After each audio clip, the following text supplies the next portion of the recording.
حتى أهل البدع والأهواء، أهل البدع العقائدية وأهل البدع السياسية، نقول بيننا وبينكم السلف، بيننا وبينكم الكتب، كان فيقول البدع بيننا وبينكم. Bismillahirrahmanirrahim. Alhamdulillahi hamdan katsiran tayyiban mubarakan fih, kama yuhibbu rabbuna wa yardah. Asyhadu an la ilaha illallah wahdahu la syarika lah, wa asyhadu anna Muhammadan abduhu wa rasuluh, sallallahu alaihi wa ala alihi wa ashabihi wa man tabi'ahum bi ihsanin ila yaumiddin. Amma ba'd. Alhamdulillah, pada pertemuan yang lalu kita selesai dari pembahasan secara singkat terkait kaidah yang merupakan kaidah kubra, al-masyaqqah tajlibut taisir. Yang di sana sebenarnya masih banyak pembahasan seputar itu, tapi kita ambil sebagai apa? Pembahasan untuk pemula, apa yang disebutkan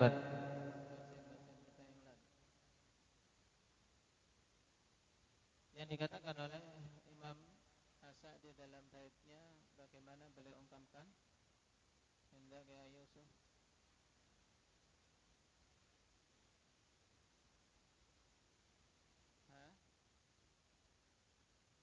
Wa min qawaidi syari'ati at-taysir fi kulli amrin nabahu ta'siru. Nah, sekarang kita mengambil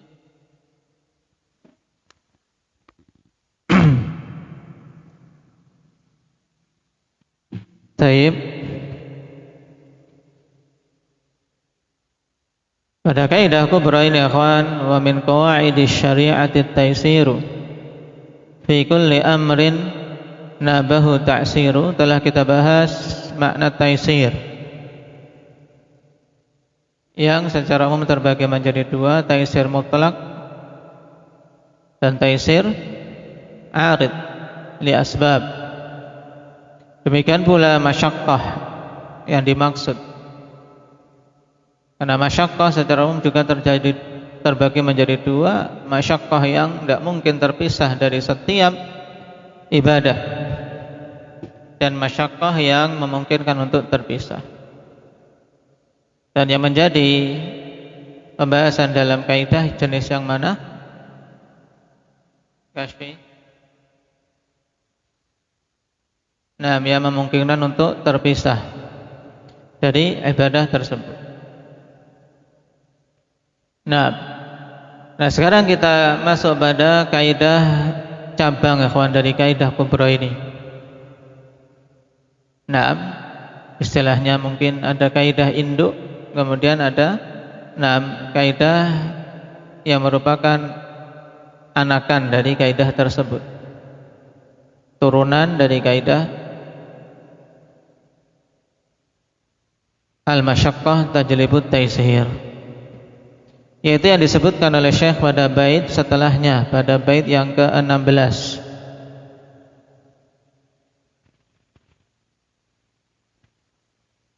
Kata beliau rahimahullahu ta'ala,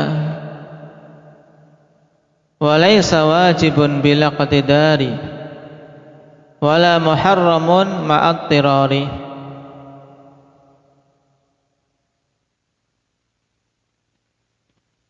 Satu bait ini, ikhwan, terkandung padanya dua kaidah.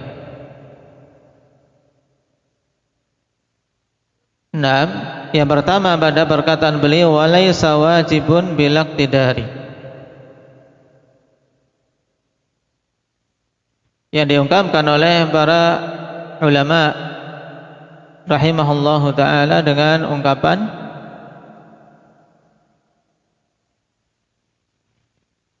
al-wujub yasqutu ma'al ajzi anhu. Al-wujub atau al-wajib Al-wajib yasqutu ma'al ajzi anhu. Perkara yang wajib itu gugur tuntutannya bersamaan dengan ketidakmampuan untuk menunaikan. Nah, inilah yang diungkapkan oleh Imam As-Sa'di dalam baitnya walaisa wajibun bilaktidari. Dan tidaklah wajib suatu perkara ketika tidak ada kemampuan padanya.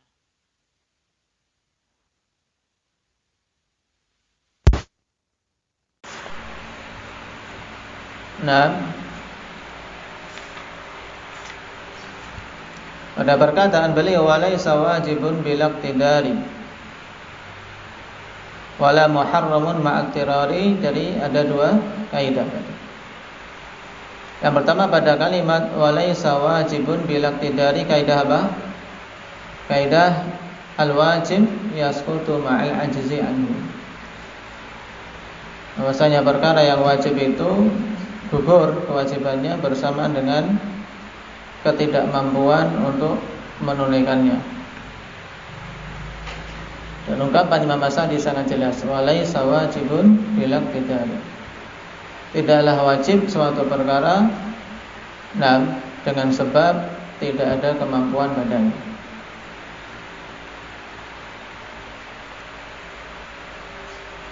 Dan ini jelas hubungannya dengan kaidah induk al-masyaqqah tajlibu taysir.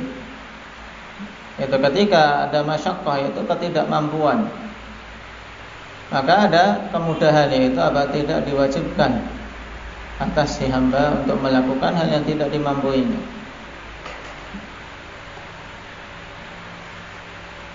Sedangkan pada bait selanjutnya wala muharramun ma'atirari, ini juga untuk mengungkapkan satu kaidah yang lain yang juga kaidah turunan dari al-masyaqqah tajlibut taysir, yaitu ad-darurat tubihul mahdzurat. Kedaruratan itu menjadikan boleh perkara-perkara yang dilarang. Yaitu adanya suatu kedaruratan menjadikan perkara yang diharamkan dibolehkan.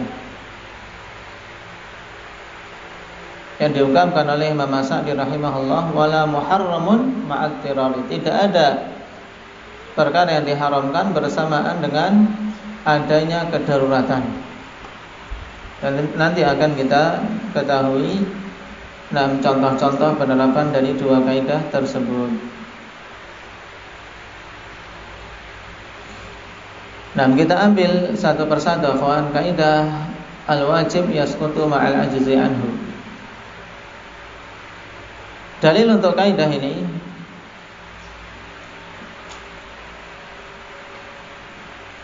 untuk yang pertama, yaitu firman Allah Subhanahu wa taala, la yukallifullahu nafsan illa wus'aha.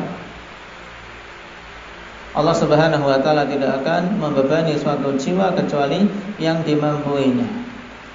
Berarti ketika hamba tidak memiliki kemampuan atas satu perkara, maka Allah tidak akan menuntut untuk dia melakukannya. Berarti kewajiban gugur darinya. Demikian pula ayat di surat Al-An'am, la nukallifu nafsan illa wus'aha, dengan fa'il dhamir nahnu, la nukallifu nafsan, dan kami tidak akan membebani suatu jiwa kecuali yang dimampuinya.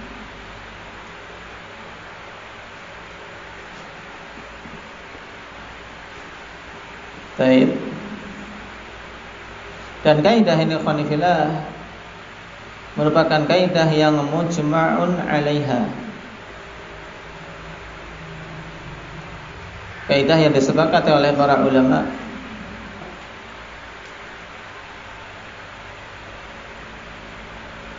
Di antaranya Syekhul Islam Ibnu Taimiyah yang menegaskan tentang hal tersebut. Demikian pula Ibnu Qayyim dan yang lainnya.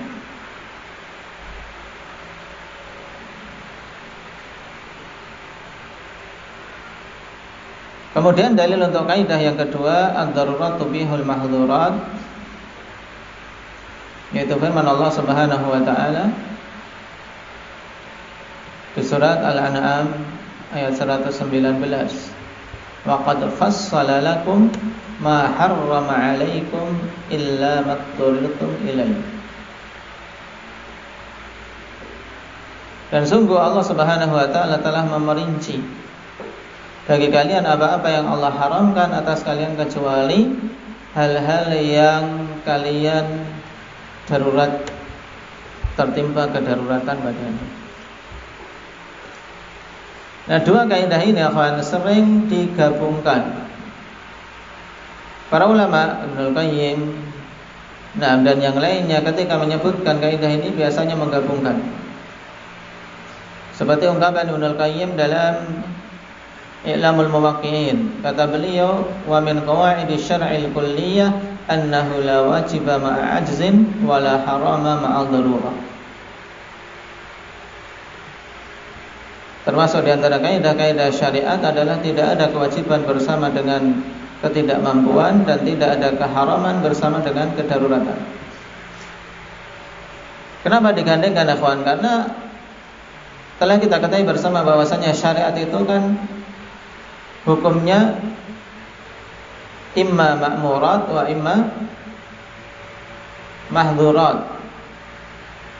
Kemungkinannya berupa perintah-perintah dan yang berupa manhiyat, mahdzurat, perkara-perkara yang dilarang.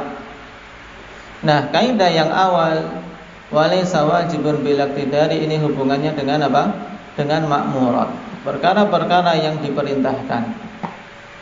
Berkaitan dengan hal-hal yang diperintahkan, yang diwajibkan, karena perintah itu kan asalnya wajib. Nah, berkaitan dengan perintah yang diwajibkan, maka tidak ada kewajiban ketika seorang tidak mampu. Adapun berkaitan dengan manhiyat, hal-hal yang dilarang, hukum asal larangan karena haram. Nah, berkaitan dengan hal yang dilarang, maka tidak ada keharaman pada suatu hal yang dilarang ketika di situ ada kedaruratan. Nah, dan kaidah ini kaidah yang sangat penting untuk dipahami dengan baik. Nah, agar seorang tidak bermudah-mudahan dengan alasan tidak mampu sehingga tergelincir pada bujuk rayu iblis untuk meninggalkan hal-hal yang diwajibkan. Dan sebaliknya pula,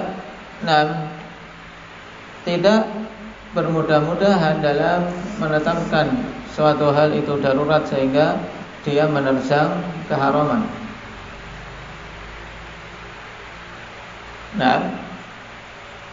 Sehingga butuh kita pahami dengan baik kaidah ini. Kita baca keterangan singkat dari Imam As-Sa'di rahimahullah.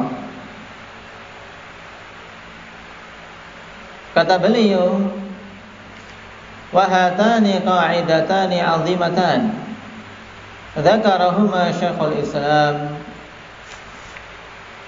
rahimahullah ta'ala wattafaqal ulama'u 'alaiha.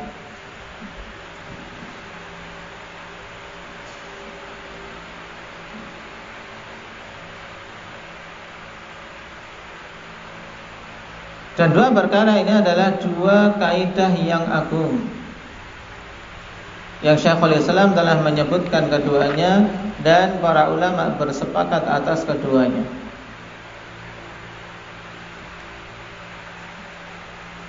Dan Syekhul Islam banyak menyebutkan tentang hal ini. Di antaranya pada Majmu' Fatawa, kata beliau, wa minal usulil kulliyah annal ma'juza anhu fi syar'i saqitul wujub. Termasuk di antara pokok-pokok kaidah ini dalam syariat kita adalah al-ma'juzu anhu, yaitu perkara tidak dimampui di dalam syariat itu apa? Jatuh tuntutan wajib badan. Wa annal muttarra ilaihi bila maksiatin ghairu mahdzur, dan bahwasanya orang yang terdesak, yang tertimpa dalam kedaruratan, nah, selain pada perkara maksiat, maka dia tidak terjatuh dalam keharaman. Ini ungkapan Syekhul Islam rahimahullah, dan masih ada ungkapan-ungkapan beliau yang lain. Dan jelas ikhwan, ini adalah kaidah yang muttafaqun alaihima, disepakati oleh para ulama. Cuman terkadang penerapan saja yang banyak manusia bergampang-gampangan dan tidak pas terkadang dalam menerapkan. Qala rahimahullah, fa inna Allah farada ala ibadihi fara'idha wa harrama alaihim muharramatin, fa idza ajazu amma amarahum bih wa dha'ufat qudratuhum anhu lam yujib alaihim fi'la ma lam yaqdiru alaihi bal asqatahu anhum.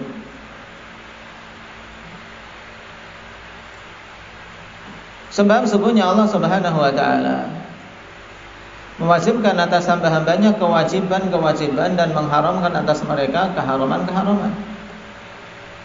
Maka apabila mereka tidak mampu dari hal-hal yang Allah perintahkan dan lemah kemampuan mereka dari menunaikan hal itu, maka Allah Subhanahu wa taala tidak akan mewajibkan atas mereka untuk melakukan hal-hal yang tidak mereka mampu. Bahkan asqatahu anhu, Allah gugurkan tuntutan wajib atas mereka.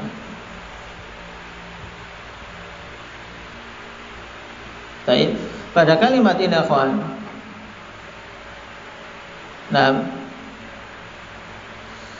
butuh kita detailkan pada beberapa kalimat beliau rahimahullah ta'ala.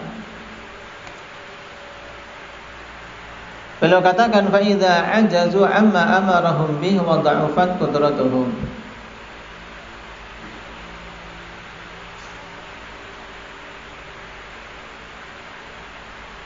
Ibnu Al-Qayyim memberikan faedah bagus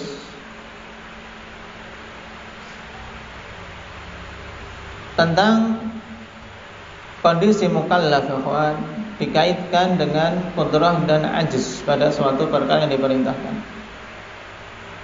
berkaitan dengan kemampuan dan ketidakmampuan terkait hal-hal yang diperintahkan.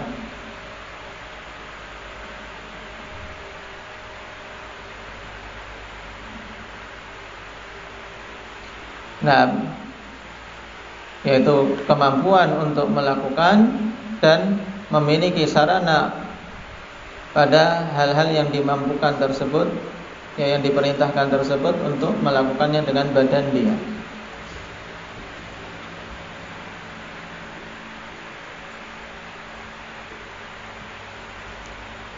Ibnu Qayyim mengatakan padanya ada 4 kondisi.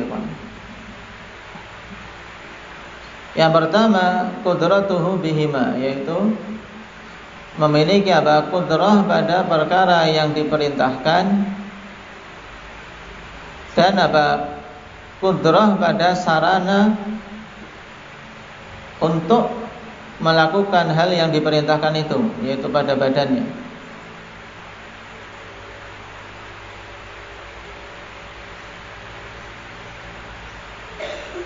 Maka ini hukumnya jelas, wajib atasnya untuk melakukan yang diperintahkan. Seperti seorang yang sehat, orang sehat mampu menggunakan air. Nah, dan yang diperintahkan di sini kan wudu atau mandi menggunakan air.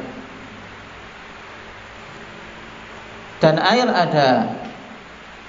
Berarti di sini apa? Al-qudrah ala syai' al-ma'mur bih ada, yaitu dia mampu berwudu.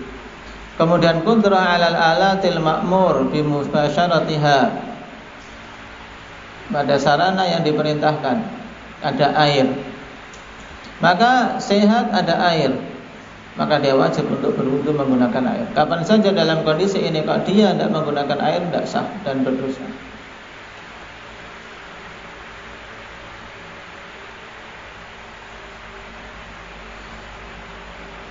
Kondisi yang kedua yaitu ajzuhu anhuma, yaitu ketidakmampuan dari keduanya. memang nggak mampu melakukan perbuatan yang diperintahkan dan tidak ada sarana untuk melakukan hal tersebut, seperti sakit dan tidak ada air, maka jelas dalam kondisi ini akan jelas tidak dituntut untuk apa? Menggunakan air dalam wudu maupun tayamum.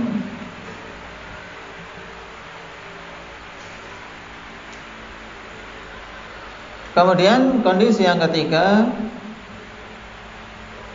qudratuhu bi badanihi wa ajzuhu 'anil ma'muri bih.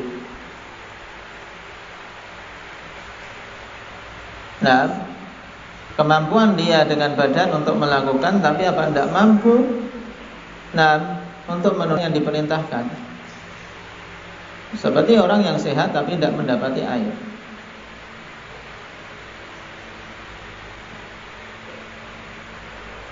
Maka dalam kondisi ini pun dia gugur kewajibannya, sehingga boleh untuk bertayamum. Maka dalam kondisi ini wajib untuk dia berpindah kepada pengganti yang Allah Subhanahu wa taala telah tetapkan berupa tayamum.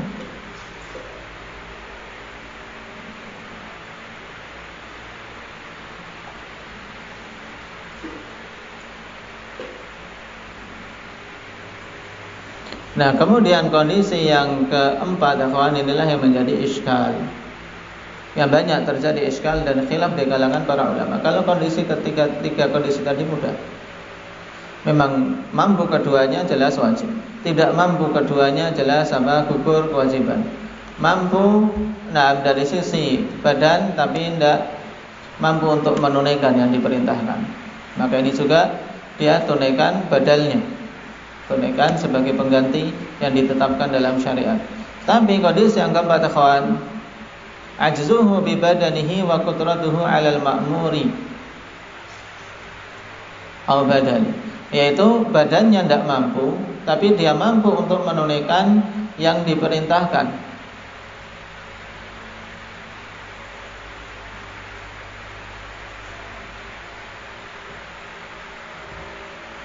Baik. Disinilah yang terjadi iskal banyak. Seperti contoh, akhwan, misalnya seorang yang sudah sangat tua. Orang tua, dari sisi badannya tidak mampu untuk berpuasa. Baik, tidak mampu untuk berpuasa. Tapi dia mampu untuk apa? Untuk memberikan makan orang. Nah, maka apakah dia wajib untuk memberikan makan orang setiap harinya satu orang miskin? Atau bagaimana? Ataukah memang gugur secara totalitas kewajiban dia?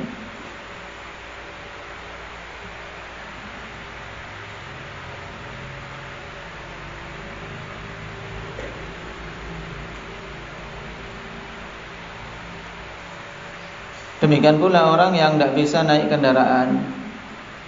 Misalnya orang tidak bisa naik pesawat misalnya, tapi dia kaya, dia punya harta, tapi tidak bisa. Pokoknya kalau naik pesawat sudah kayak orang mati, dan nanti naik kendaraan bisa mabuk terus dan seterusnya.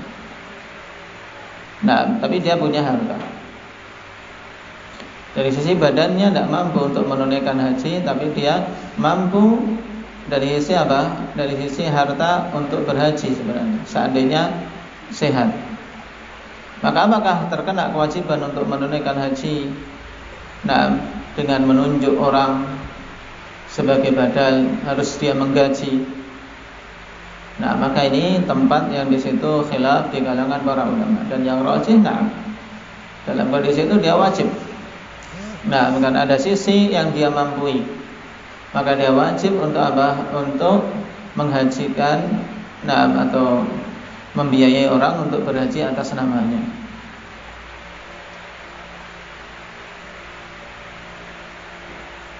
Dalam artian minta pada orang untuk apa? Menghajikan atas namanya.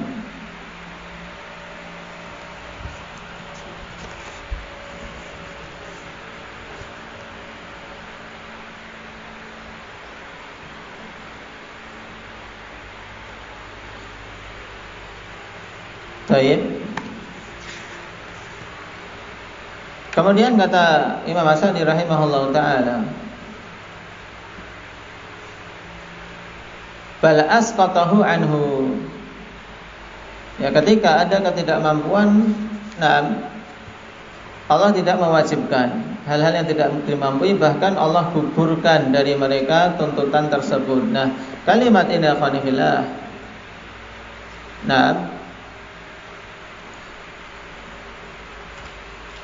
jatuhnya tuntutan yang wajib itu tidak secara mutlak, tapi sesuai dengan kondisi masing-masingnya. Karena terkadang suatu kewajiban Allah Subhanahu wa taala tetapkan penggantinya ketika seorang tidak mampu. Berarti di sini tidak gugur secara total. Makanya dari sini kita ketahui al-ma'juzu anhu lahu ahwal. Perkara yang tidak dimampu itu memiliki beberapa kondisi. Nah, yang pertama, qad yakunu lahu badal fayajibul intiqal ila badali. Terkadang padanya ada pengganti, maka wajib untuk beralih kepada penggantinya. Dan ini juga dibangun di atasnya kaidah in ta'adzaral aslu wa kana lahu badal yusaru ilal badal. Kalau seseorang tidak mampu menunaikan yang pokok dan di situ ada pengganti, maka ditempuhlah penggantinya. Baik. Yang kedua, qad yataba'ad wa huwa qadirun ala ba'dih. Bahwasanya terkadang suatu kewajiban itu akhwan yang tidak dimampui sebagiannya tok. Sebagiannya mampu. Nah, ini nanti akan kita bahas pada kaidah al-maisur la yasqutu bil ma'sur. Ada kaidahnya sendiri. Berarti gugurnya tuntutan kewajiban ini tidak secara mutlak, tapi sesuai dengan kondisi masing-masing. Misalnya seorang yang sakit akhwan, dia tidak mampu berdiri. Tidak mampu berdiri, tapi dia mampu untuk sujud dengan sempurna. Baik, maka dia wajib sujud dengan sempurna. Atau yang lebih banyak terjadi akhwan pada orang-orang yang terkena obesitas biasanya. Ini orang yang sudah tua, gemuk. Nah, biasanya sendi-sendinya sulit gerak. Yang paling sulit mereka untuk rukuk sujud. Kalau berdiri sebenarnya mampu berdiri, yang penting dia berdiri mampu. Nanti kalau diberi rezeki untuk ke umrah atau haji, akan dilihat kursi banyak sekali kalau di Mekah Madinah, kursi untuk orang-orang tua yang gemuk-gemuk yang tidak bisa rukuk sujud. Salatnya duduk pakai kursi. Nah, ini terkadang banyak yang bermudah-mudahan salat pakai kursi ini, tanpa mengetahui hukum bagaimana sebenarnya hukum salat wajib memakai kursi dan tuntunannya, karena masing-masing orang beda-beda sesuai dengan ketidakmampuan yang ada. Kalau memang tidak mampu untuk berdiri sama sekali, maka dia langsung duduk di kursinya. Demikian pula rukuk sujud di kursinya. Tapi ketika dia mampu berdiri, yang tidak mampu dia hanya ketika rukuk dan sujud, maka dia wajib berdiri. Baru ketika nanti mau rukuk mau sujud, dia duduk pada kursinya, kemudian rukuk dan sujud dengan isyarat di kursi. Ini butuh diilmui. Nah, kenapa? Karena terkadang ketidakmampuan itu ya taba'at, yaitu terbagi-bagi. Kemudian kata beliau rahimahullah, wa ma'a hadza idza kanat lahum a'malun qabla wujudi hadzal mani'i fa innahu yujzi ajraha 'alaihim tafaddulan minhu ta'ala. Bersamaan dengan ini, yaitu Allah Subhanahu wa ta'ala gugurkan tuntutan untuk melakukan suatu perintah atas orang-orang yang tidak mampu apabila mereka memiliki amalan-amalan sebelum itu, yaitu memiliki kebiasaan melakukan amalan tersebut sebelum adanya penghalang tadi, qabla wujudi hadzal mani', yang menjadikan dia tidak mampu, baik itu sakitkah atau yang lain. Maka sungguhnya dia diberi pahala.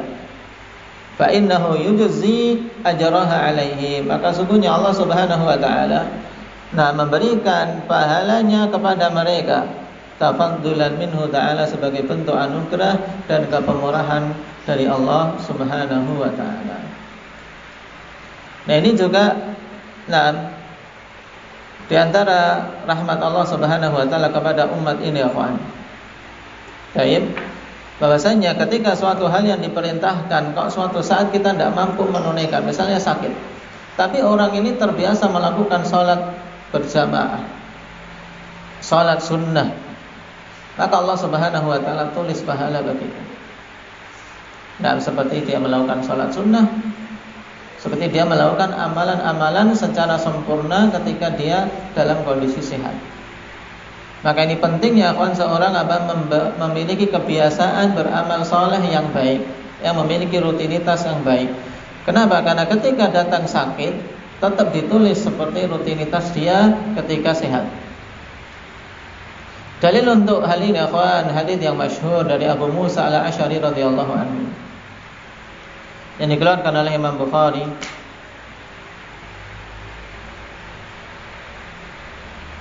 Idza maridal 'abdu aw safara kutiba lahu mithlu ma kana ya'malu muqiman sahiha.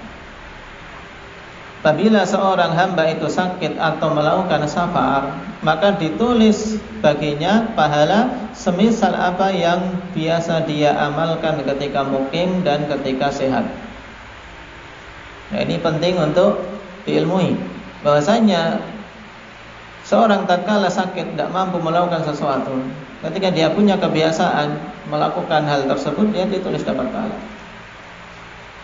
Nah,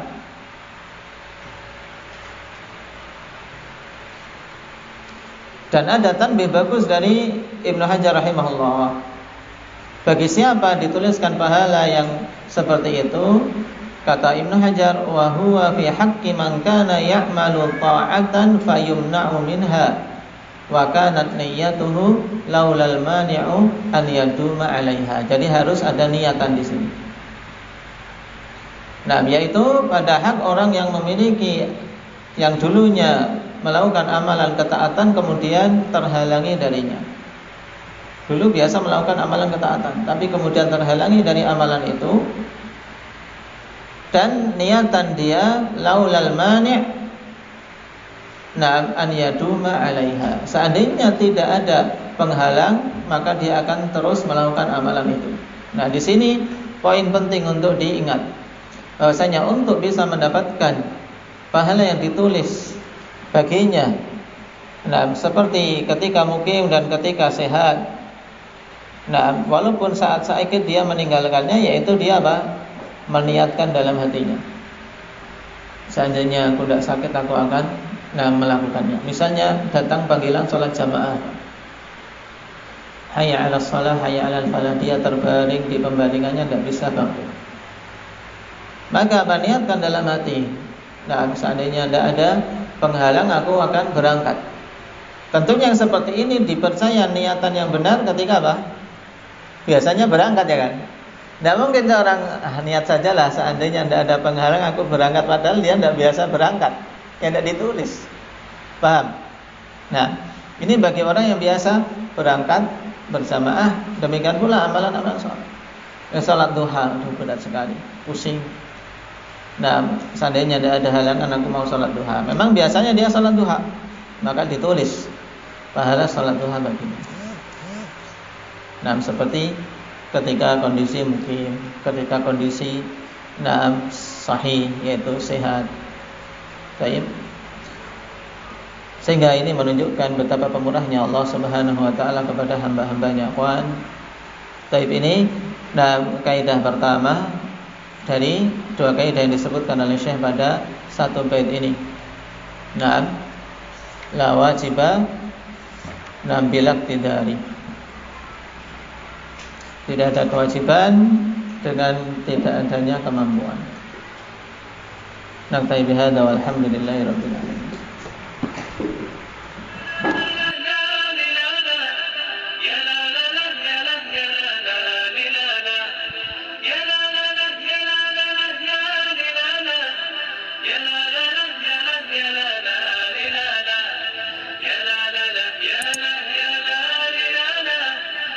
لا